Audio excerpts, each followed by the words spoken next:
কার দ্বারে রইছো তোরে না লাইলে যাবো না বাড়ি। নিউজ বিয়ের প্রলোভনে 7 বছর ধরে দর্শন, স্বামীর অধিকার চাওয়া মাত্রই অস্বীকার, আজব কারখানা। স্ত্রী প্রবাসে থাকার সুবাদে বিয়ের প্রলোভন দেখিয়ে এক তরুণীর সঙ্গে দীর্ঘ 7 বছর ধরে শারীরিক সম্পর্ক, পরবর্তীতে স্ত্রী মর্যাদা দিতে অস্বীকৃতি জানানোর এক চাঞ্চল্যকর অভিযোগ উঠেছে। ভুক্তভোগী তরুণী, নাম তার সুমি, এখন সামাজিক যোগাযোগ মাধ্যমে নিজের অধিকার আদায়ের আকুতি জানিয়ে একটি ভিডিও প্রকাশ করেছেন, যা ইতিমধ্যে নেট দুনিয়ায় ব্যাপকভাবে ভাইরাল হয়েছে। কঠোর যে কার দ্বারে রইছো আমার মাইতে গেছে লাপাক বাড়ি কেমনে গেছে সামনে করতে মানুষ করে রাখছে কেডা ইন্ডিয়া করে মরলে কেমনে রইছো টাকা কত মিললে পড়ে গেছে ইন্ডিয়া করে কে করে হ্যাঁ কেডা আনছে কোন রাবিতে গেছেন আমার লাগে খালি প্রশ্ন করেন আমি রাজা কোন রাবিতে গেছেন বুঝতে জানতে চাই কোনতে গেছেন এই মনের মধ্যে আল্লাহর কোরআন সব মিথ্যা এত আলাদা করে তোর দরকার কি তোর আল্লাহর কোরআন সব তুই মিথ্যা পালা দে তোর কি কিছু পালা তুই দে তোর ডকুমেন্ট দে কিছু দাও না তুই আমার দ্বারা ঘুমাও না তোর ঘুমাই টাকা খাদ্য ঘুমাই গেছি মুই খান হ্যাঁ হ্যাঁ মুই খান কোন আমার আগের ঘরে দুটো ছেলে তো এরকম একটা সংসার ছাড়িয়ে আপনি আসলে ওর ইতে কি রকম আসলেন? ভালোবাসায় মানুষ সবকিছু পারে। ভুক্তভোগী সুমির দাবি, অভিযুক্ত ব্যক্তি তার প্রথম স্ত্রী প্রবাসে থাকার বিষয়টি গোপন করে বিভিন্ন অজুহাত দেখিয়ে সুমিকে বিয়ের প্রতিশ্রুতি দেন। এই দীর্ঘ 7 বছর তার মধ্যে স্বামী স্ত্রীর মতোই সম্পর্ক গড়ে ওঠে, কিন্তু সুমি যখনই আইনগতভাবে বিয়ের ও স্ত্রীর অধিকার দাবি করেন, তখন অভিযুক্ত ব্যক্তি নানা তালবাহানা শুরু করেন এবং এক পর্যায়ে সুমিকে সম্পূর্ণভাবে অস্বীকার করেন। সামাজিক যোগাযোগ মাধ্যমে ভাইরাল হওয়া ভিডিওটিতে দেখা যায়, বলতে শোনা যায়, বিয়ের কথা বললে আমার জীবনটা শেষ করে দিয়েছে। 7টা বছর আমাকে স্ত্রীর মতো ব্যবহার করে এখন আর চিনতে পারছে না। তালাপি আমার টাকা আমার পয়সা আমার, কিন্তু টাকা হার বউ দিয়েছে কিন্তু আমি তালাপি করতে পারি। হার বউ বাহিরে 12 বছর, এই পুরুষটা কিভাবে থাকে সে তো বলে যে আমার কাছে থাকে না। তা 12 বছর একবারও আসে নাই বাংলাদেশে? 12 বছরে একবার আসছে 4 বছর পর, তারপর 8 বছর পর আসছে, এই 1 থেকে 7 মাস হইতে আবার গেছে। কিন্তু সে হেই বউ থুইয়া এই যে 8 বছর পর আসছে, হেই বউরও ভালোবাসা দেয় না, কিন্তু আমার হ্যার ধারে রাখছে। আমার হ্যার বউর কাছে আপনারা ফোন দিয়ে জিগবেন, আমি নাম্বার দেবো এখন।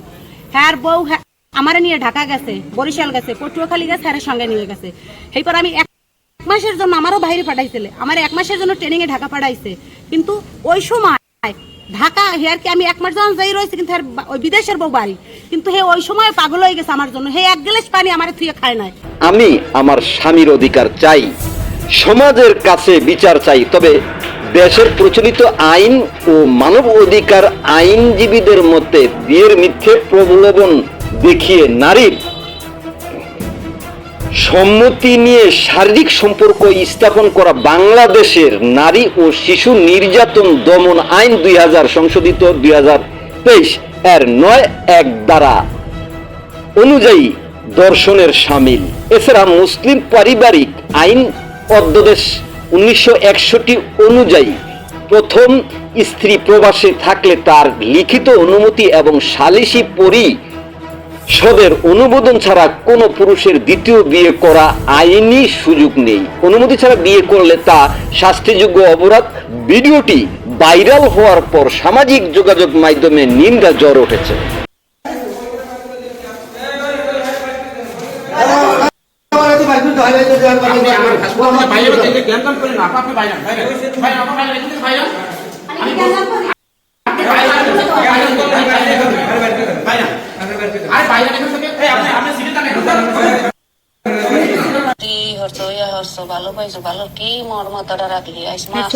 সুশীল সমাজ ও নেটিজেনরা অবিলম্বে এই প্রতারককে আইনের আওতায় আনার দাবি জানিয়েছেন নেটিজেনরা। মানবাধিকার কর্মীরা বলেছেন, ভুক্তভোগী সুমি যদি বিগত 7 বছরের কথোপকথনের রেকর্ড মেসেজ বা অন্যান্য প্রমাণ নিয়ে আদালতে বা থানায় মামলা দায়ের করেন, তবে তিনি আইনি প্রতিকার পাবেন। এমন কিছু নাই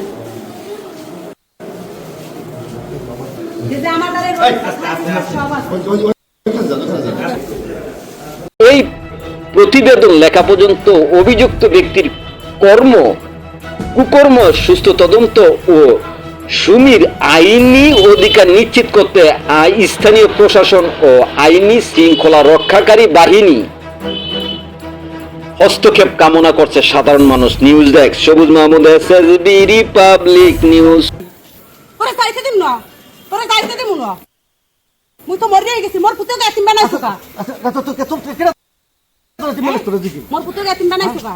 কারে ঢাকা লই কাল লাগে রইছো। কেডা ঢাকা